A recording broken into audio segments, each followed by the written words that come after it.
नमस्कार, स्वागत आहे आपल्या सर्वांचं आपल्या एस-के एज्युकेशन ऑनलाईन लर्निंग प्लॅटफॉर्मवर आणि आपल्या टी-सी-एस आय-बी-पी-एस सेशनमध्ये. आजच्या सेशनमध्ये पुन्हा एकदा आपण जी-एम-सी नांदेडचा जो पेपर झालेला आहे त्या पेपरचं ॲनालिसिस करत आहोत. आज आपली प्रश्नपत्रिका क्रमांक 3 आहेत. या प्रश्नपत्रिकेमध्ये इंग्रजीचे जे 25 प्रश्न आलेले आहेत त्या सर्व प्रश्नांचं आपण ॲनालिसिस करणार आहोत. ॲनालिसिस करत असताना कोणत्या प्रश्नाचं नेमकं काय उत्तर आहे हे तर आपण पाहणारच आहोत. सोबतच त्या प्रश्नाचं नेमकं तेच का उत्तर आहे त्याचंही कारण पाहणार आहोत आणि बाकीची जी पर्याय आहेत, इतर जी ऑप्शन्स आहेत ती आपली उत्तरं का होऊ शकत नाही हे देखील कारणं मी तुम्हाला सांगणार आहे. त्यामुळे आपल्याला या सर्व प्रश्नांना व्यवस्थित समजून घ्यायचं आहे, जेणेकरून आगामी काळात ज्या काही टी-सी-एस पॅटर्ननुसार होणाऱ्या एक्झाम्स आहेत त्यासाठी आपल्या सर्वांना मदत होईल. सुरुवात करूया पहिल्या प्रश्नाला. पहिला प्रश्न आपल्यासमोर आहे, select the most appropriate synonym. पहिला प्रश्न आपल्याला समान अर्थाच्या शब्दावर विचारलेला आहे. शब्द कोणता दिलेला आहे? कॉन्डोलन्स हा शब्द दिलेला आहे. आता बऱ्याच वेळेस आपण हा शब्द ऐकलेला असेल किंवा ट्विटरवर किंवा इतर सोशल मीडिया प्लॅटफॉर्मवर आपण हा शब्द लिहिलेला देखील पाहिलेला असेल. कॉन्डोलन्स केव्हा यूज केला जातो? जेव्हा एखादा व्यक्ती मृत पावतो, जेव्हा एखाद्या व्यक्तीचं निधन होतं तर आपण शोक म्हणून कॉन्डोलन्स हा शब्द त्या ठिकाणी लिहित असतो किंवा पाहत असतो. तर कॉन्डोलन्स म्हणजे काय? एखाद्या व्यक्तीचा मृत्यू झालेला आहे तर त्याच्या परिवारातील लोकांवर किंवा त्या परिवारातील सदस्यांवर जी शोककळा पसरलेली आहे, जे दुःख आहे त्या दुःखामध्ये आपण सहभागी आहोत असं दाखवण्यासाठी आपण कॉन्डोलन्स हा शब्द वापरत असतो. याला शोक असं म्हटलं जातं, परंतु ही एक फिलिंग असते, एक सेम फिलिंग असते त्या व्यक्तींसोबत ज्या व्यक्तींवर हे दुःख कोसळलेलं आहे. आणि ही एक प्रकारची काय आहे? सिम्पॅथी आहे. आणि म्हणून बघा ऑप्शन क्रमांक 2 जे आहे ते आपलं करेक्ट आन्सर या ठिकाणी होईल. एनिमिटी म्हणजे काय? शत्रुता. एखाद्या व्यक्तीसोबत आपली दुश्मनी असेल, एखाद्या व्यक्तीसोबत आपली शत्रुता असेल, त्याला आपण काय म्हणतो? एनिमिटी असं म्हणत असतो. एनिमी म्हणजे शत्रू आणि एनिमिटी म्हणजे काय? शत्रुता किंवा दुश्मनी. म्हणजे हे आपलं सिनॉनिम होईल का? अजिबात नाही. सायनिसिझम म्हणजे एखादा व्यक्ती फक्त दोषच काढतोय अशा प्रवृत्तीला आपण सायनिसिझम असं म्हणत असतो. तो ऑप्शन 3 पण आपलं उत्तर होणार नाही. आणि ब्रुटॅलिटी म्हणजे क्रूरता. ब्रुटॅलिटी म्हणजे काय? क्रूरता किंवा बर्बरता. म्हणजे व्यक्तीसोबत आपण व्यक्तीसारखं किंवा प्राण्यासोबत आपण सहानुभूतीने वागता आपण त्यांच्यासोबत ब्रुटॅलिटी करतोय, क्रूरता करतोय, बर्बरतेने वागतोय. तो हे तर विरुद्धार्थाचं होईल. म्हणून ऑप्शन 4 आपलं उत्तर होणार नाही. ऑप्शन 2 आपलं करेक्ट उत्तर या ठिकाणी होईल मित्रांनो. क्लिअर? बघा पुढचा प्रश्न. Select the incorrectly spelled word. चुकीचं स्पेलिंग असलेला शब्द जो आहे तो आपल्याला ओळखायचा आहे. पहिला शब्द आहे ॲडव्हर्सिटी. ॲडव्हर्सिटी या शब्दाचा अर्थ होतो प्रतिकूलता. अनुकूलता आणि प्रतिकूलता असे 2 शब्द असतात. परिस्थिती कधी-कधी आपल्या अनुकूल असते, आपल्या बाजूने असते. परिस्थिती कधी-कधी आपल्या बाजूने नसते. आपण त्यावेळेस प्रतिकूल परिस्थितीमध्ये असतो असं आपण म्हणतो. तर ही जी प्रतिकूलता आहे याला आपण ॲडव्हर्सिटी असं म्हणत असतो. आणि यामध्ये लक्षात ठेवण्याचा हा लेटर आहे एस. कारण बऱ्याच विद्यार्थ्यांना असं वाटतं की या ठिकाणी सी पाहिजे, कारण आपण सिटीचं स्पेलिंग CITY असं पाहत असतो, लिहित असतो. त्यामुळे आपल्याला ती सवय असते. म्हणून आपण ॲडव्हर्सिटीला SITY लक्षात ठेवायचं आहे, नॉट CITY. सो हे स्पेलिंग जे आहे ते बरोबर आहे. हॅरेसमेंटच्या स्पेलिंगमध्ये डबल एस येतो, हे ऑलरेडी ऑनलाईन कोर्समध्ये मी तुम्हाला सांगितलं होतं. हॅरेसमेंट म्हणजे त्रास, हे सुद्धा स्पेलिंग कसं आहे? बरोबर आहे. त्यानंतर आहे ट्रँक्विलिटी. ट्रँक्विलिटी हा अनेक वेळेस TCSने विचारलेला शब्द आहे. कधी सिनॉनिम विचारला, कधी अँटॉनिम विचारला, आता स्पेलिंग म्हणून विचारलेला आहे. तो ट्रँक्विल म्हणजे शांती आणि ट्रँक्विलिटी म्हणजे काय? शांतता. तो जी काही शांतता असते, नो नॉईज ज्याला आपण म्हणतो त्याला ट्रँक्विलिटी असं म्हणतो. तर बघा ट्रँक्विल TRANQUILITY बरोबर आहे. हे स्पेलिंग पण या ठिकाणी अगदी बरोबर आहे. चौथा जो शब्द आहे तो आहे प्रनन्सिएशन. प्रनन्सिएशन म्हणजे एखाद्या शब्दाचा उच्चार. उच्चारण किंवा उच्चारला आपण काय म्हणतो? प्रनन्सिएशन म्हणतो. आणि प्रनन्सिएशनमध्ये हा असतो बघा PRONUN. हे प्रनन होणार. काय होणार? हे प्रनन होणार. आणि पुढे आपल्याला घ्यायचं आहे सिएशन. सो हे झालं सिएशन. सो प्रनन्सिएशन असणार. प्रनन्सिएशन याचं आपण काय म्हणणार? न आणि पुढे सिएशन सगळ्यांना माहिती आहे. प्रनन्सिएशन असा आपल्याला उच्चार करायचा आहे. जनरली काय होतं की आपला पार्ट ऑफ स्पीचचा एक प्रकार आहे प्रोनाऊन. पार्ट ऑफ स्पीचचा एक प्रकार काय आहे मित्रांनो? प्रोनाऊन. आपल्याला हा प्रोनाऊन माहिती असतो. मग कधी-कधी आपण हा प्रोनाऊन उच्चारासोबत जोडून देतो pronunciation. But it is not pronunciation, it is not pronunciation, it is pronunciation. आणि प्रनन्सिएशन म्हणण्यासाठी आपल्याला PRONUN घ्यावा लागेल. आणि यांनी इथे हा जो प्रोनाऊन दिलेला आहे हा या ठिकाणी कसा आहे मित्रांनो? चुकीचा आहे. आणि म्हणून हे आपलं करेक्ट उत्तर होईल. सो हे करेक्ट उत्तर होईल कारण आपल्याला इनकरेक्ट स्पेलिंग असलेला शब्द विचारलेला आहे आणि तो आहे आपल्या ऑप्शन 4 मध्ये. ओके, चला बघा पुढचा प्रश्न. अँटॉनिम विचारलेला आहे एफर्मलचा. अनेक वेळेस मी तुम्हाला एफर्मलबद्दल माहिती दिलेली आहे की एफर्मल या शब्दाचा अर्थ होतो क्षणिक, काही सुख असतं, काही आनंद असतो, तो कसा वाटतो? क्षणिक असतो. क्षणिक सुख म्हणतो आपण, क्षणिक आनंद म्हणतो आपण. सो हा क्षणिक शब्द जो आहे याला आपण मोमेंटरी असं म्हणत असतो. याला आपण काय म्हणतो बघा, क्षणिकसाठी कोणकोणते शब्द आहेत आपल्याकडे? तर क्षणिकसाठी आपल्याकडे आहे मोमेंटरी, MOMENT, मोमेंट म्हणजे क्षण, आणि ORY जोडलं की हे झालं मोमेंटरी म्हणजे काय? क्षणिक. यासाठी हाच शब्द बघा लक्षात ठेवा, एफर्मल. एफर्मल या शब्दाचाही अर्थ काय होतो? क्षणिक. यासाठी टी वरून एक शब्द आहे ट्रान्झिटरी. ट्रान्झिटरी या क्षब्दाचाही अर्थ होतो काय? क्षणिक, तात्पुरते. यासाठी आणखी एक शब्द आहे टेम्पोररी. सो टेम्पररी या शब्दाचा अर्थ काय होतो मित्रांनो? टेम्पररी शब्दाचा अर्थ होतो तात्पुरतं किंवा क्षणिक. आणखी एक शब्द आहे फ्लिटिंग. फ्लिटिंग या शब्दाचाही अर्थ काय होतो मित्रांनो? तो फ्लिटिंग या शब्दाचा अर्थ होतो क्षणिक. मग बघा पहिलं ऑप्शन टेम्पररी. टेम्पररी काय होईल? तर टेम्पररी होईल सिनॉनिम. विचारला काय आहे? अँटोनिम, म्हणजे अँटोनिम होणार नाही. मोमेंटरी. मोमेंटरी म्हणजे काय? सो या ठिकाणी मोमेंटरी म्हणजे काय होईल? तर क्षणिक होईल. हे सुद्धा आपलं या ठिकाणी उत्तर होणार नाही. हा पण काय होईल मित्रांनो? सिनॉनिम. लास्टिंग. लास्टिंग म्हणजे दीर्घकाळ टिकणारे. लास्टिंग म्हणजे काय? तर लास्टिंग म्हणजे दीर्घकाळ टिकणारे. सो हे आपलं उत्तर या ठिकाणी करेक्ट आहे अँटोनिम म्हणून. आणि फ्लिटिंग म्हणजे सुद्धा क्षणिक, तर हा पण काय होईल मित्रांनो? तर हा पण या ठिकाणी आपला एक सिनॉनिम होईल. क्लिअर आहे सगळ्यांना? चला बघा पुढचा प्रश्न. Which sentence is punctuated correctly? कोणतं सेंटेन्स करेक्टली पंक्च्युएट केलेलं आहे ते आपल्याला बघायचं आहे. सर्व सेंटेन्सला कम्पेअर करा. Double inverted comma, double inverted comma, double inverted comma बरोबर आहे. आय कॅपिटल पाहिजे, आय कॅपिटल पाहिजे, आय कॅपिटल पाहिजे, आय कॅपिटल पाहिजे. बाकी सर्व या ठिकाणी काय आहे? सारखं आहे. या ठिकाणी डबल इन्व्हर्टेड कॉमा आहे आणि पुढे एक सेंटेन्स स्टार्ट होत आहे, तर इथे पण कॉमा पाहिजे. इकडे कॉमा नाही म्हणजे पहिलं सेंटेन्स रद्द होईल, कॅन्सल होईल. या ठिकाणी बघा आपल्याला कॉमा पाहायला मिळतोय, इकडे कॉमा पाहायला मिळतोय, इकडे कॉमा पाहायला मिळत नाहीये. हे सुद्धा सेंटेन्स काय होईल? कॅन्सल होईल.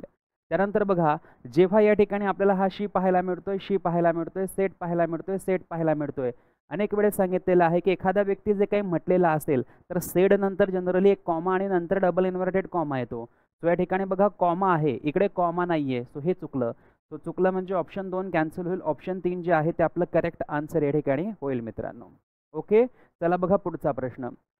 Select the most appropriate meaning of the given proverb. दिलेल्या प्रॉवर्बचा करेक्ट मिनिंग आपल्याला ओळखायला सांगितलेला आहे. क्युरियोसिटी किल्ड दी कॅट. क्युरियोसिटी म्हणजे उत्सुकता, किल्ड म्हणजे मारले, आणि त्याने कोणाला मारलं? तर तिने कॅटला मारलं.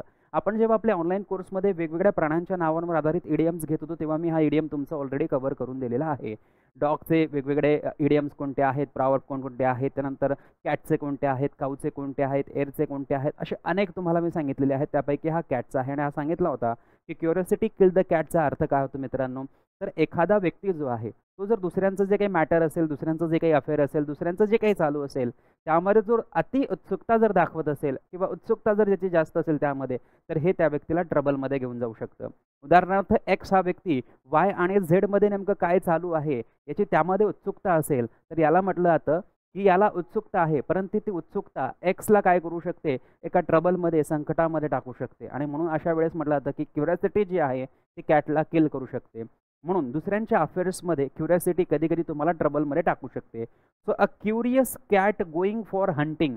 एक क्युरियस, एक उत्सुक कॅट जी आहे ती शिकारीसाठी जात आहे असा याचा अर्थ होईल का? अजिबात नाही. Cats Hunt rats with curiosity. Cat या रॅटची हंटिंग करतात उत्सुकतेने असा अर्थ होईल का? नाही. हे पण कॅन्सल करा. Being curious about others affairs may put you in trouble. तुम्ही इतरांच्या जीवनामध्ये जर तुम्ही जास्त उत्सुक असणार तर हे कदाचित तुम्हाला ट्रबलमध्ये टाकू शकतं. हे आपलं करेक्ट या ठिकाणी एक्सप्लेनेशन आहे, म्हणून ऑप्शन 3 करेक्ट होईल.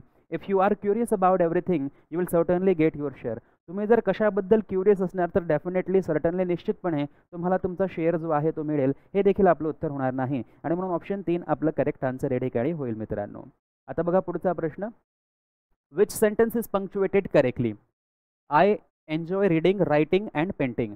आता आपल्या यूट्यूब चॅनलवर आपण एक मागचा व्हिडिओ टाकला होता, त्यामध्ये आपले एक विद्यार्थी आहेत, त्यांना एक कन्फ्युजन होतं अशा प्रश्नांबद्दल.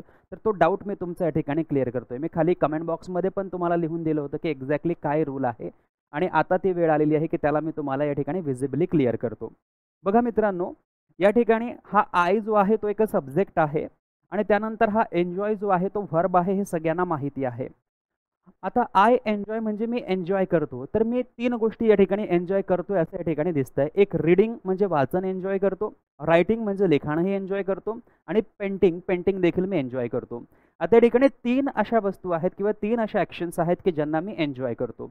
मग 3 किंवा 3 पेक्षा जास्त जर आयटम्स असतील आपल्या लिस्टमध्ये, यांना आपण आयटम म्हणायचं. रीडिंग, रायटिंग, पेंटिंग हे 3 किंवा 3 पेक्षा जास्तही असू शकतात. मग 3 किंवा 3 पेक्षा जास्त आयटम्स जर एखाद्या लिस्टमध्ये, एखाद्या सेंटेन्समध्ये लिस्ट म्हणून येत असतील, तर आपल्याला काय करावं लागतं, त्या आयटम्सच्या मध्ये कॉमा द्यावा लागतो, ज्याला आपण स्वल्पविराम असं म्हणतो. मग बघा मित्रांनो, या ठिकाणी रीडिंग जो आहे हा आपला फर्स्ट आयटम आहे, रायटिंग जो आहे हा आपला सेकंड आयटम आहे आणि पेंटिंग जो आहे हा आपला थर्ड आयटम आहे. आता या ठिकाणी 3 आयटम्स आहेत. सिमिलरली या ठिकाणी सुद्धा रीडिंग, रायटिंग आणि आपल्याला काय दिसते, पेंटिंग दिसते. मग आता आपण काय करूया की या 2 सेंटेन्सेसमध्ये तुलना करून बघूया. या 2 सेंटेन्समध्ये आपला काय फरक आहे बघा मित्रांनो. तर या 2 सेंटेन्समध्ये जर आपण पाहिलं तर या ठिकाणी रीडिंग आहे, इकडे पण रीडिंग आहे, इकडे रायटिंग आहे, इकडे पण रायटिंग आहे, इकडे अँड आहे, इकडे पेंटिंग आहे, इकडे पण पेंटिंग आहे. सो ही दोन्ही सेंटेन्सेस जी आहेत, ही दोन्ही सेंटेन्सेस आपल्याला कशी दिसतात, तर दोन्ही सेंटेन्सेस आपल्याला ठिकाणी सारखे दिसतात. आता बघा, हा जो अँड आहे, हा अँड काय असतो मित्रांनो, हा अँड एक कंजंक्शन असतो. अँड काय असतो, एक कंजंक्शन असतो. आणि जनरली कंजंक्शन अँडच्या आधी किंवा जे कोऑर्डिनेटिंग कंजंक्शन्स आहेत त्यांच्या आधी आपण कॉमा देत असतो. आणि या कॉमाला आपण ऑक्सफर्ड कॉमा असं म्हणत असतो किंवा या कॉमाला आपण सिरियल कॉमा असं म्हणत असतो. तुम्ही ऑक्सफर्ड म्हणा काय किंवा सिरियल म्हणा काय, दोन्ही सारखे आहेत. आता ही दोन्ही सेंटेन्सेस जर मी या ठिकाणी तुम्हाला व्यवस्थित लिहून देतो की आय एन्जॉय, परंतु मी या ठिकाणी कोणताही स्वल्पविराम वगैरे वापरणार नाही. आय एन्जॉय रीडिंग, त्याच्यानंतर दुसरं आहे रायटिंग आणि अँड असून आहे पुढे पेंटिंग. मग आता बघा, या सेंटेन्समध्ये 3 आहेत. एक आहे रीडिंग, याला 1 नंबर द्या. एक आहे रायटिंग, याला 2 नंबर द्या. आणि एक आहे पेंटिंग, याला द्या 3 नंबर. आता हे 3 आयटम्स आहेत. पहिल्यांदा आपल्याला रीडिंग आणि रायटिंगमध्ये तर कॉमा द्यावाच लागेल, हा मस्टच आहे, द्यावाच लागेल. आणि दुसरं असं आहे की हा जो अँड आहे, या अँडच्या आधी पण आपल्याला कॉमा द्यावा लागतो स्पष्टतेसाठी, क्लॅरिटीसाठी. या अँडच्या आधी कॉमा देणं हे फार चांगलं आहे. ग्रामॅटिकली हे फार फार महत्त्वाचं आहे की we should put comma before and conjunction. या कंजंक्शन अँड सोबत आधी आपण एक कॉमा यूज करायला पाहिजे, फार महत्त्वाचं आहे.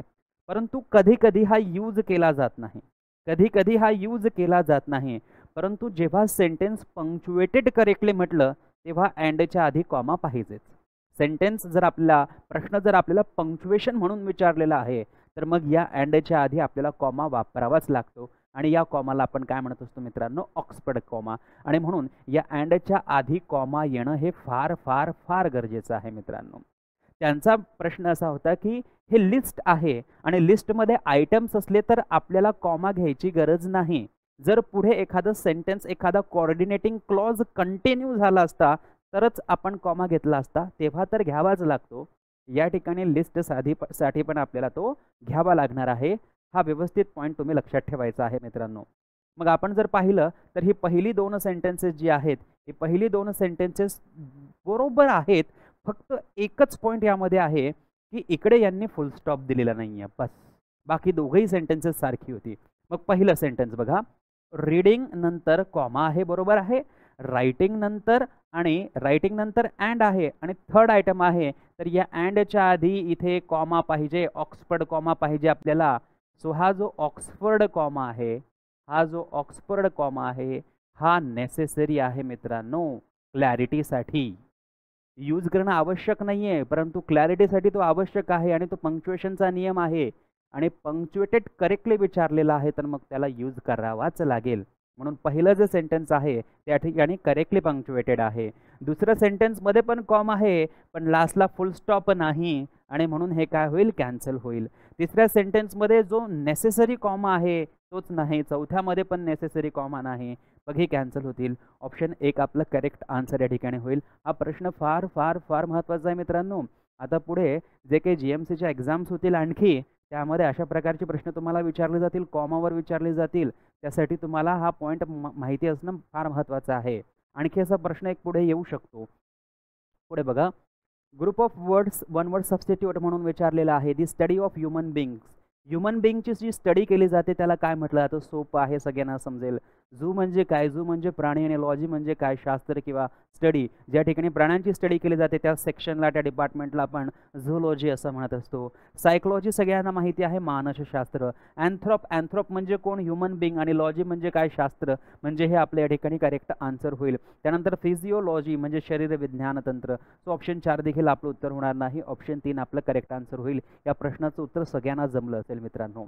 आता बघा पुढचा प्रश्न. पुढचा प्रश्न आहे, select the word from the option that has nearly the same meaning as the underline phrases. Underline phrases आहे बघा, eat up greedily or ravenously. Eat up greedily. Greedily म्हणजे काय? हावरटपणाने, अतिशय लोभीने. तो बघा, ईट अप ग्रिडीली म्हणजे जो व्यक्ती अतिशय हावरटपणे खात असेल, रेव्हेनसली खात असेल, त्या व्यक्तीला काय म्हटलं जातं किंवा त्या ॲक्शनला काय म्हटलं जातं?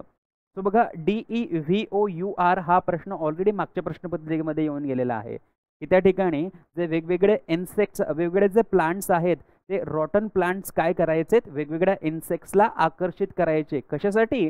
डेव्होर करण्यासाठी. आठवत असेल मागच्या प्रश्नपत्रिकेमध्ये तुम्हाला. सो हे काय? खाणे. त्यानंतर डिसर्न आपलं उत्तर होणार नाही. त्यानंतर डिराईड म्हणजे एखाद्या व्यक्तीची थट्टा करणे. आणि डिप्लेट म्हणजे व्हॅकंट होणे, एम्प्टी होणे, खाली होणे. सो कोणतेही आपलं उत्तर नाहीये. फक्त ऑप्शन 1 आपलं करेक्ट उत्तर या ठिकाणी होईल मित्रांनो. आता बघा पुढचा प्रश्न. Again, which sentence is punctuated correctly. कोणतं सेंटेन्स करेक्टली पंक्च्युएट केलेलं आहे? नाऊनमध्ये जेव्हा मी तुम्हाला अपोजिटिव्ह नाऊन शिकवत होतो ना, नाऊनमध्ये जेव्हा तुम्हाला अपोजिटिव्ह नाऊन प्रकार शिकवलेला आहे, त्यामध्ये मी या दोन्ही बाबी क्लिअर केलेल्या होत्या, की पंक्च्युएशन कसं असेल आणि व्हर्ब कसा असेल. मग आता बघा, माय ब्रदर माझा भाऊ, माय ब्रदर माझा भाऊ, माय ब्रदर इथपर्यंत सेंटेन्स बरोबर आहे. त्यानंतर या ठिकाणी आहे हू, इकडे पण आहे हू, इकडे पण आहे हू आणि इकडे पण आहे हू. पुढे आहे लिव्हज इन कॅनडा, की जो कॅनडामध्ये राहतो. Who lives in Canada, who lives in Canada, who lives in Canada. आता या ठिकाणी माझ्या भावाबद्दल मी अतिरिक्त इन्फॉर्मेशन देत आहे एका फ्रेजने. अतिरिक्त इन्फॉर्मेशन, की माझा भाऊ, पण तो कोण आहे? त्याचं नाव सांगतोय का मी? नाही.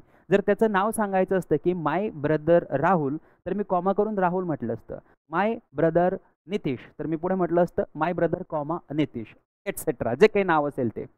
आता या ठिकाणी माय ब्रदर, पण तो नेमका कोण आहे? तो काय करतो किंवा तो कुठे राहतो? ही जी एक्स्ट्रा इन्फॉर्मेशन आहे, हे एक्स्ट्रा इन्फॉर्मेशन आपण डबल कॉमाने काय करतो? ब्रॅकेट करतो. ब्रॅकेट नाही करणार त्याला म्हणा, डबल कॉमाने आपण त्याला एनकम्पास करतो.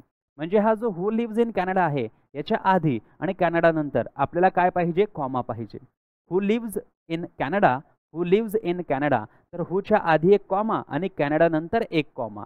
इकडे हूच्या आधी कॉमा आहे का? नाही. हे कॅन्सल करा. इकडे हूच्या आधी कॉमा आहे का? आहे. बरोबर आहे.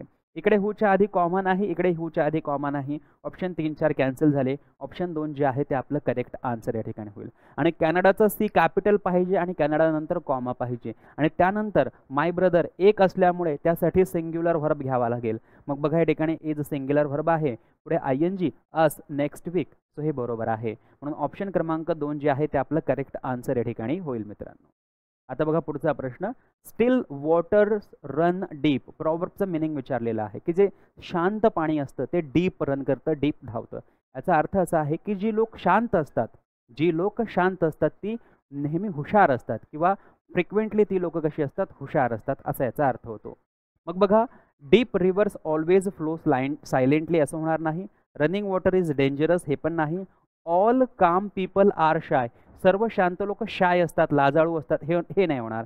Option 3 cancel. क्वाईट पीपल, शांत लोक, आर ऑफन व्हेरी इंटेलिजंट, की बऱ्याचदा ते कसे असतात? इंटेलिजंट असतात. ऑप्शन 4 आपलं करेक्ट आन्सर होईल. लक्षात ठेवायचं मित्रांनो, ही इडियम किंवा प्रॉवर्ब. पुढे बघा, मेक हे व्हाईल द सनशाईन्स. मेक हे व्हाईल द सनशाईनचा अर्थ काय होतो? जेव्हा आपण हिंदीतनं एक म्हण ऐकतो की लोहा गरम है मार दो हथोडा, तर ही त्या अर्थाची म्हण आहे, की जेव्हा तुमच्याकडे अपॉर्च्युनिटी असेल, वेळ असेल, संधी असेल, तर त्या अपॉर्च्युनिटीचा पूर्ण तुम्ही फायदा घेतला पाहिजे. सो फार्मर्सचा संबंध नाही म्हणून पहिलं ऑप्शन कॅन्सल होईल. Always work in day light, फक्त दिवसा काम करा, हे पण होणार नाही. हे is only made in summer, हे म्हणजे गवत, ते फक्त समरमध्ये बनवलं जातं असं नाही. Take advantage of opportunities while they last, जोपर्यंत आपल्याकडे संधी आहे, जोपर्यंत ते टिकलेले आहेत, संधी आहेत, तोपर्यंत त्याचा फायदा आपण घेतला पाहिजे. म्हणून ऑप्शन 4 आपलं करेक्ट आन्सर या ठिकाणी होईल मित्रांनो. आता बघा पुढचा प्रश्न. Parts of a sentences are given below in jumbled order. आपल्याला पॅराजम्बलचा प्रश्न जो आहे तो या ठिकाणी विचारलेला आहे. पहिलं बघा, the committee delayed the decision. कमिटीने डिसिजनला डिले केलं. Okay. Due to disagreements among members. कारण मेंबर्समध्ये डिसॲग्रीमेंट होतं, असहमती होती. Although the report was submitted on time. जरी रिपोर्ट वेळेवर सबमिट केला असला तरी सुद्धा. Which caused frustration among stakeholders. आणि त्यामुळे स्टेक होल्डर्समध्ये काय निर्माण झालं, काय क्रिएट झालं, फ्रस्ट्रेशन तयार झालं. मग आता बघा आपल्याकडे काय काय ऑप्शन आहे. सी, डी आणि सीने सुरू होणारे ऑप्शन आहे. म्हणजे इथनं आपल्याला एकच कळतंय की एकतर सी आपलं पहिलं सेंटेन्स असेल किंवा डी आपलं पहिलं सेंटेन्स असेल. मग सी मध्ये जर आपण पाहिलं तर ऑल्दोने सुरुवात झालेली आहे आणि डी मध्ये जर आपण पाहिलं तर विचने सुरुवात झालेली आहे. विच या ठिकाणी एक रिलेटिव्ह प्रोनाऊन आहे जो पुढे आपल्याला एक क्लॉज तयार करून देत आहे. आणि ऑल्दो जो आहे तो या ठिकाणी एक कंजंक्शन आहे. आणि मी सांगितलेलं आहे की ऑल्दोने सुरू होणारं सेंटेन्स आपलं फर्स्ट सेंटेन्स होऊ शकतं. म्हणजे डी आणि सी मध्ये जर आपण तुलना केली तर विच तर आपलं पहिलं सेंटेन्स होणार नाही. म्हणजे सी जे आहे ते आपलं फर्स्ट सेंटेन्स होईल. म्हणजे सीने सुरू होणारे जे ऑप्शन्स आहेत तीच ठेवा, बाकीचे सर्व ऑप्शन्स कॅन्सल करा. मग या ठिकाणी बघा, हे सीने सुरू होत आहे म्हणून ठेवायचं, हे डीने सुरू होत आहे म्हणून कॅन्सल करायचं, हे सीने सुरू होत आहे आणि हे सीने सुरू होत आहे. आता सी काय आहे की although the report was submitted on time. की जरी रिपोर्ट वेळेवर सबमिट केला गेला असला तरी. म्हणजे या ठिकाणी ऑल्दो वापरून रिपोर्ट सबमिट करण्याबद्दल सांगितलेलं आहे की रिपोर्ट वेळेवर सबमिट केला गेला. मग ऑल्दोचे सेंटेन्सेस कसे असतात मित्रांनो, आपल्या सगळ्यांना माहिती आहे की हा आपला वाक्यातील ऑल्दो आहे आणि ऑल्दो नंतर आपण दोन सेंटेन्सेस वापरतो एक कॉमा करून अशा पद्धतीने. सो ही दोन्ही सेंटेन्सेस जी असतात, ही दोन्ही सेंटेन्सेस आपल्यामध्ये कशी असतात, कॉन्ट्रास्ट असतात. ही दोन्ही सेंटेन्सेस आपल्यामध्ये कशी असतात, एकमेकांची विरोधी सेंटेन्सेस असतात. म्हणजे या ठिकाणी काही जर ऑन टाइम झालेलं आहे तर ऑब्व्हियसली दुसरं जे सेंटेन्स येईल याच्याशी कनेक्टेड असलेलं जे सेंटेन्स येईल जे ऑन टाइम झालेलं आहे, जे वेळेवर झालेलं आहे, मग ते काय होईल, ते डिलेड होईल. आणि म्हणून डिले असलेलं सेंटेन्स आपल्याकडे कोणतं आहे तर हे सेंटेन्स आहे. म्हणजे सी नंतर दुसरं सेंटेन्स जे आहे ते ए येईल. म्हणजे सी ए अशी आपली जोडी जी आहे ती बनणार आहे. सो पहिलं सेंटेन्स सी येईल, दुसरं सेंटेन्स काय येईल, ए येईल. मग बघा इथे सी नंतर बी आहे, याला कॅन्सल करा. इकडे सी नंतर ए आहे, इकडे सी नंतर ए आहे. मग या ठिकाणी आपल्याला क्लिअरली कळतंय की जरी रिपोर्ट वेळेवर सबमिट केला गेला असला तरी कमिटीने डिसिजन जे आहे ते उशिरा घेतलं. आता कारण येईल की कमिटीने ते डिसिजन उशिरा का घेतलं, ड्यू टू डिसॲग्रीमेंट अमंग मेंबर्स. कारण मेंबर्समध्ये काय होती, असहमती होती. म्हणजे ए नंतर कोणतं सेंटेन्स यायला पाहिजे, बी हे सेंटेन्स यायला पाहिजे. सो बी हे सेंटेन्स या ठिकाणी येणार आणि शिल्लक कोण राहिला, डी. सो डी येणार. So C A B D हा आपला करेक्ट फॉर्म होणार. So C A B D हे करेक्ट ऑर्डर आहे ऑप्शन 4 मध्ये आणि म्हणून ऑप्शन 4 आपलं करेक्ट उत्तर होईल. ऑप्शन 3 आपलं करेक्ट आन्सर होणार नाही. पुढचा प्रश्न बघा, select the grammatically correct sentence. पुन्हा एकदा ग्रॅमॅटिकली करेक्ट सेंटेन्स विचारलेला आहे की नायदर ऑफ दी आन्सर. सगळ्यांना माहिती आहे मित्रांनो की आयदर ऑफ द असेल, ईच ऑफ द असेल, नायदर ऑफ द असेल तर त्यानंतर येणारं नाऊन कसं पाहिजे, तर त्यानंतर येणारं नाऊन हे प्लुरल पाहिजे. हे सिंग्युलर आहे आन्सर आणि म्हणून हे काय होईल, चुकीचं होईल. त्यानंतर हा आर नको, इज पाहिजे. ईच ऑफ द नंतर सुद्धा नाऊन कसा पाहिजे, प्लुरल. सो हे प्लुरल बरोबर आहे, परंतु हा प्लुरल व्हर्ब नको, हा काय पाहिजे, हा हॅज पाहिजे. म्हणजे हे सुद्धा चुकीचं होईल. एव्हरीवन, एव्हरीवन एक इनडेफिनेट प्रोनाऊन आहे. प्रोनाऊन चॅप्टरमध्ये खूप वेळा सांगितलेलं आहे की एव्हरीवन इनडेफिनेट प्रोनाऊन आहे आणि त्यानंतर आपण काय घेतो, सिंग्युलर व्हर्ब घेतो. हा V1 आहे, हा सिंग्युलर व्हर्ब आहे का नाही. एन्जॉय याला आपल्याला काय करावं लागेल, एस जोडावा लागेल, एन्जॉयज करावं लागेल, तेव्हा आपलं सेंटेन्स बरोबर होईल. म्हणजे हे चुकीचं आहे. The committee meets every Monday. Committee जी आहे ती नेहमी केव्हा भेटते, मंडेला भेटते, सोमवारी भेटते. तो या ठिकाणी मीट जो आहे त्याला एस जोडलेला आहे, V1 + एस आणि हे सिंग्युलर व्हर्ब आहे. सो अगदी बरोबर आहे. म्हणून ऑप्शन क्रमांक 4 या ठिकाणी आपलं करेक्ट आन्सर होईल मित्रांनो. आता बघा पुढचा प्रश्न, parts of sentences are given below in jumbled order. पुन्हा एकदा बघा, the company announce a new product line. कंपनीने एक नवीन प्रोडक्ट अनाउन्स केलं. Which aims to reduce carbon emission. की त्याचं ध्येय आहे कार्बन एमिशन जो आहे, कार्बनचं जे उत्सर्जन आहे ते कमी करणं. ड्युरिंग इट्स ॲन्युअल कॉन्फरन्स, त्यांच्या ॲन्युअल कॉन्फरन्समध्ये. To promote sustainable development, sustainable development promote करण्यासाठी. मग आपल्याकडे बघा कंपनी आहे, कंपनीने अनाउन्स केले.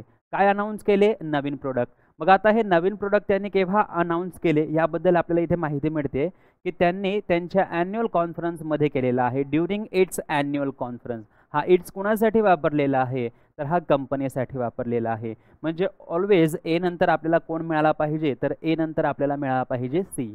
मग या ठिकाणी बघा हा ए नंतर सी आहे बरोबर, इकडे पण ए नंतर सी आहे, इकडे ए नंतर बी आहे कॅन्सल, इकडे ए नंतर बी आहे कॅन्सल, म्हणजे ऑप्शन 3 आणि ऑप्शन 4 तर या ठिकाणी कॅन्सल झाली. आता बघा इकडे बी सेंटेन्स आहे. बी हे विचने सुरू झालेलं आहे. जसं मागच्या पॅराजंबलमध्ये मी तुम्हाला सांगितलं की विच हा एक रिलेटिव्ह प्रोनाऊन आहे आणि तो या ठिकाणी एक क्लॉज कंटिन्यू करतोय, म्हणजे तो पहिलं सेंटेन्स होणार नाही. म्हणजे बी आपलं फर्स्ट सेंटेन्स नाही. जर बी आपलं फर्स्ट सेंटेन्स नाही तर ऑप्शन 2 बी ची सुरुवात जी आहे ती चुकीची आहे. मग एकच ऑप्शन आपल्याकडे शिल्लक राहील, ऑप्शन 1, तेच आपलं करेक्ट आन्सर या ठिकाणी होईल मित्रांनो. All right. आता बघा पुढचा प्रश्न. Saunas have existed and going to them for thousands of years, part of Finnish life is a deeply rooted. हे सेंटेन्स ऑलरेडी गिवन आहे मित्रांनो. ह्या सेंटेन्सची जागा फिक्स आहे. पी क्यू आर एस जे आहे ते आपल्याला शफल करून दिलेले आहे. त्यांची ऑर्डर बरोबर नाही आहे, त्यांना एकाच करेक्ट ऑर्डरमध्ये आपल्याला आणायचं आहे. तो सौनास म्हणजे काय, एक प्रकारचा बाथ आहे ज्याला हॉट बाथ आपण म्हणू शकतो. आणि हा कुठे जास्त करून कुठे प्रचलित आहे तर फिनलँडमध्ये प्रचलित आहे. तो सौनास हॅव एक्झिस्टेड म्हणजे तो एक्झिस्ट करतो. मग या ठिकाणी म्हटलेलं आहे and going them. So and going them होणार नाही. For thousands of years. So या ठिकाणी हे आहे आणि हे एक्झिस्ट करत आहे कधीपासून, फॉर थाउजंड्स ऑफ इयर्स, हजारो वर्षापासून. म्हणजे क्यू जे आहे ते आपलं या ठिकाणी फर्स्ट सेंटेन्स होईल. सो क्यू जर आपलं फर्स्ट सेंटेन्स होईल तर बघा इकडे क्यू आहे हे कॅन्सल होईल कारण हे आरने सुरू झालेलं आहे. इकडे क्यू आहे म्हणजे ऑप्शन 1 किंवा ऑप्शन 4 आपलं करेक्ट आन्सर होईल.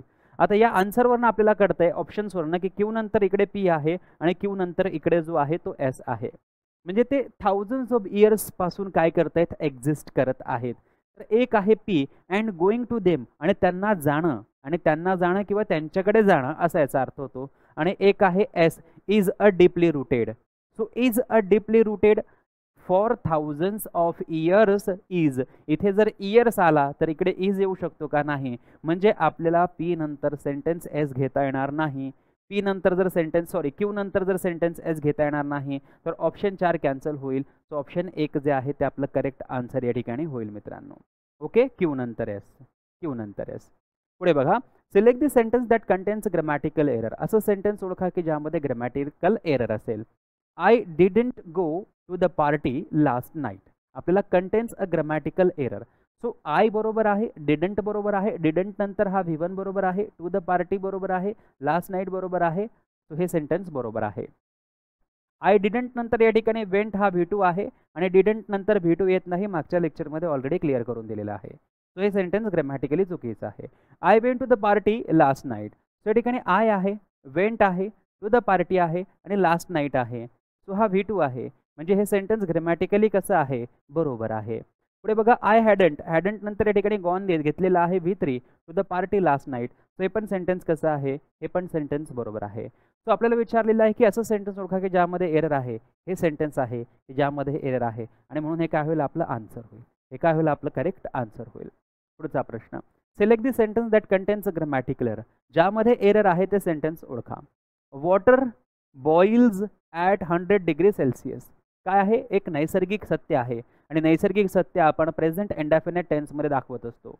म्हणून हा सब्जेक्ट आहे आणि बॉईल V1 ला एस जोडलेला आहे. हे सेंटेन्स या ठिकाणी बरोबर आहे grammatically. Birds fly. So birds जी आहे ती एकापेक्षा जास्त आहे आणि म्हणून या ठिकाणी फ्लाय हा V1 आहे. सो हे सेंटेन्स पण कसं आहे, बरोबर आहे. The sun rises. सन किती आहे, एक, रायझेस म्हणून आपल्याला या ठिकाणी V1 प्लस एस करावं लागेल. हे पण बरोबर आहे, नैसर्गिक सत्य आहे. त्यानंतर बघा. She is taking the bus every morning. Every morning जर असेल तर या ठिकाणी आपल्याला प्रेझेंट इंडेफिनिट टेन्स वापरावा लागतो. म्हणजे या ठिकाणी इज टेकिंग असं नाही पाहिजे. इथे काय पाहिजे, she takes the bus every morning. Present indefinite tense येईल आणि म्हणून हे जे सेंटेन्स आहे मित्रांनो, हे सेंटेन्स चुकीचं आहे. हे सेंटेन्स चुकीचं आहे. आपल्याला कंटेन्स ग्रामॅटिकल एरर सेंटेन्स बोललंय म्हणून आन्सर काय होईल आपलं, तो आन्सर या ठिकाणी होईल ऑप्शन क्रमांक 4. पुढचा प्रश्न बघा. Grammatically correct. बघा पुन्हा एकदा ग्रामॅटिकली करेक्ट विचारलेलं आहे. He didn't knew. डिडंट नंतर न्यू जो आहे तो V2 आहे म्हणजे हे चुकीचं आहे. हे सेंटेन्स चुकीचं होईल. दे वर प्लेड. वर आणि प्लेड एकत्र येणार नाहीत कारण मग हा पॅसिव्ह व्हॉइस होईल आणि दे वर प्लेड फुटबॉल आपला अर्थ क्लिअर होत नाही. म्हणून ऑप्शन 2 जे आहे ते या ठिकाणी काय होईल मित्रांनो, कॅन्सल होईल. The teacher asked Y I had not submitted my homework on time. बघा.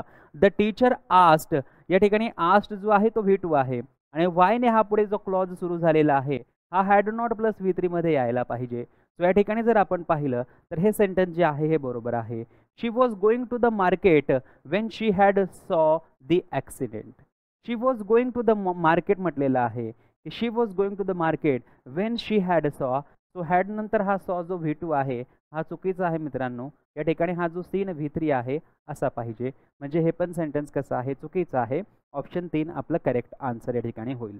पुढचा प्रश्न बघा. Select this sentence that contains a grammatical error. कोणत्या सेंटेन्समध्ये ग्रामॅटिकल एरर आहे? I will going to. बघा विल नंतर डायरेक्टली आपण ING फॉर्म यूज करतो का? अजिबात नाही मित्रांनो. खूप वेळेस झालं ना आपलं आता हे. तो हे सेंटेन्स चुकीचं आहे. यामध्ये एरर आहे. म्हणून आपलं हे काय होईल? आन्सर होईल. आन्सर म्हणून आपलं हे उत्तर होईल. शी विल कंप्लीट. बघा विल नंतर या ठिकाणी V1 कंप्लीट बरोबर आहे. Assignment bye tomorrow. वी नंतर विल नंतर मीट V1 बरोबर आहे. दे नंतर शाल नंतर बी नंतर ING. बघा तुम्ही शाल नंतर ING तेव्हाच वापरू शकतात. विल नंतर ING फॉर्म तेव्हाच वापरू शकतात जेव्हा त्याच्या मधोमध काय येईल? त्यांच्या मधोमध बी येईल. म्हणजे हे पण सेंटेन्स बरोबर आहे. हे सेंटेन्स चुकीचं आहे म्हणून ऑप्शन 1 आपलं करेक्ट आन्सर या ठिकाणी होईल. पुढे बघा. शी फेल्ट व्हेरी आफ्टर रनिंग दी मॅरेथॉन. आता या ठिकाणी पहिला शब्द आहे टायर. टायर म्हणजे थकवा येणे. टायरिंग ING फॉर्म आहे टायरचा. टायर्ड एक्झेक्टिव्ह पण आहे आणि V2 V3 पण आहे. टायर्डली हा या ठिकाणी ॲडव्हर्ब म्हणून घेतलेला आहे. सो टायर्ड आपल्याला या ठिकाणी काय घ्यावं लागेल? एक एक्झेक्टिव्ह घ्यावा लागेल की she felt very tired. Felt आहे आणि व्हेरी म्हटलेलं आहे. सो व्हेरी काय आहे? ॲडव्हर्ब. म्हणजे या ठिकाणी कोण घ्यावा लागेल? एक्झेक्टिव्ह. सो टायर्ड हा एक एक्झेक्टिव्ह म्हणून या ठिकाणी घेतलेला आहे की she felt very tired after running the marathon. मॅरेथॉनमध्ये धावल्यानंतर तिला कसं वाटायला लागलं? तिला थकवायला लागला, थकायला जाणवायला लागलं. त्या ठिकाणी टायर्ड सगळ्यांना माहिती आहे. बरोबर आन्सर आहे. She went to hospital to visit her uncle who had undergone surgery. आता मी तुम्हाला आर्टिकल चॅप्टरमध्ये क्लिअर केलेलं आहे प्रायमरी पर्पज आणि सेकंडरी पर्पज. जर एखादा व्यक्ती एखाद्या ठिकाणी जात असेल आणि तो व्यक्ती प्रायमरी पर्पजसाठी जात असेल तर प्रायमरी पर्पज असताना आपल्याला आर्टिकल दचा वापर करावा लागत नाही. परंतु सेकंडरी पर्पज जर असेल तर आपल्याला आर्टिकल दचा मात्र वापर करावाच लागतो. या ठिकाणी शी वेंट टू हॉस्पिटल. ती हॉस्पिटलला गेली परंतु ती स्वतःवर इलाज करण्यासाठी गेली का? नाही. ती हॉस्पिटलमध्ये ॲज अ नर्स किंवा ॲज अ डॉक्टर म्हणून गेली का? नाही. ती हॉस्पिटलमध्ये गेली परंतु कशासाठी? To visit her uncle. तिच्या अंकलला व्हिजिट करण्यासाठी. म्हणजे तिला स्वतःला काही झालं नव्हतं.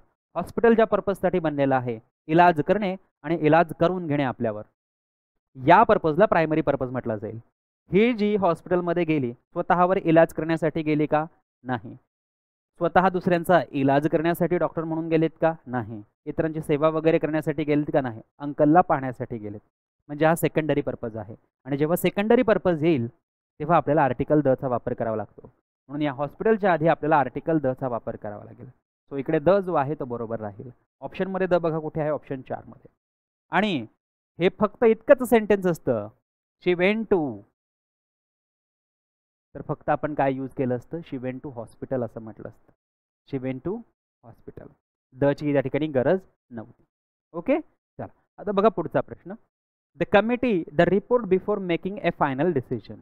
आता कमिटी या ठिकाणी काय आहे? एक सब्जेक्ट आहे. आपल्याकडे बघा ऑप्शन काय काय आहे. एक आहे had reviewed, had plus V3. दुसरा आहे हॅड बीन रिव्ह्यूविंग. तिसरा आहे आर रिव्ह्यूविंग आणि चौथा आहे हॅव रिव्ह्यूड. पहिलं तर या ठिकाणी बिफोर म्हटलेलं आहे म्हणजे त्याच्या आधी झालेली घटना आहे आणि आधी झालेली घटना ही प्रेझेंटमध्ये कधीच येणार नाही. सो आर येणार नाही, हॅव येणार नाही. प्रेझेंटचे शब्द आहेत. आपल्याकडे दोन पर्याय आहेत. एक आहे रिव्ह्यूड आणि दुसरा आहे had been reviewing. So the committee had been reviewing the रिपोर्टच्या पुढे काहीतरी असलं पाहिजे होतं. सेन्स पाहिजे, फॉर पाहिजे आणि त्यानंतर काहीतरी टाइम दाखवणारा शब्द पाहिजे. तो नाही आहे आणि म्हणून आपल्याला हॅड बीन रिव्ह्यूविंग करता येणार नाही. प्लस रिव्ह्यू शब्दाला आपण ING प्रत्यय पण जोडत नाही आणि म्हणून हे कॅन्सल होईल. हेच आपलं करेक्ट आन्सर या ठिकाणी होईल. Had plus V3 had reviewed. पुढे बघा. Select the sentence that contains grammatical error. Grammatical error असलेला सेंटेन्स आपल्याला ओळखायचा आहे. I will help you with your homework. सेंटेन्समध्ये आय नंतर विल नंतर V1 बरोबर आहे. सेंटेन्स बरोबर आहे. ही विल अराईव्ह विल नंतर V1 या ठिकाणी बरोबर आहे. At the airport by 6 PM. हे पण सेंटेन्स बरोबर आहे. We shall go to the museum tomorrow. We नंतर शाल नंतर गो V1 आहे. अगदी बरोबर आहे. She will starts. हा V1 प्लस S जो आहे तो चुकीचा आहे. हा S या ठिकाणी चुकीचा आहे. फक्त V1 पाहिजे मित्रांनो. काय? स्टार्ट पाहिजे. तेव्हा आपलं सेंटेन्स बरोबर होईल. हे सेंटेन्स चुकीचं आहे आणि ग्रॅमॅटिकली एरर असलेलं सेंटेन्स विचारलेलं आहे म्हणून हे काय होईल? आपलं हे आपलं होईल मित्रांनो आन्सर. All right. बघा पुढचा प्रश्न. आर्टिकलवरच विचारलेलं आहे. He wants to become engineer. Engineer बघा, इंजिनियर आपण कसं बोलतो? स्वरध्वनीने बोलतो. इंजिनियर. Okay, E. सो ईसाठी आपण काय वापरणार? स्वरध्वनीसाठी ॲन वापरणार. सगळ्यांना माहिती आहे. ऑप्शन 1 मध्ये ॲन आहे. बाकीचे ऑप्शन्स तर आपली उत्तरं होऊ शकत नाही. द इंजिनियर म्हणता येणार नाही, कारण इंजिनियर कोण स्पेसिफिक आहे त्याबद्दल माहिती नाही. नो आर्टिकल म्हणता येणार नाही, कारण स्वरध्वनी असलं की आपण आर्टिकल ॲनचा वापर करतो. एचा वापर करता येणार नाही, कारण स्वरध्वनी आहे. ओके, सो ही होती कंप्लीट 25 क्वेश्चन्स. ही सर्व 25 प्रश्न आपण या ठिकाणी ॲनालिसिस केलेली आहे. GMC नांदेडचा हा पेपर होता आणि या पेपरमध्ये आलेल्या सर्व 25 प्रश्नांचं ॲनालिसिस आपण या ठिकाणी केलेलं आहे मित्रांनो. हा व्हिडिओ जर तुम्हाला आवडला असेल तर नक्कीच लाईक करा. Thank you so much. Take care. Bye.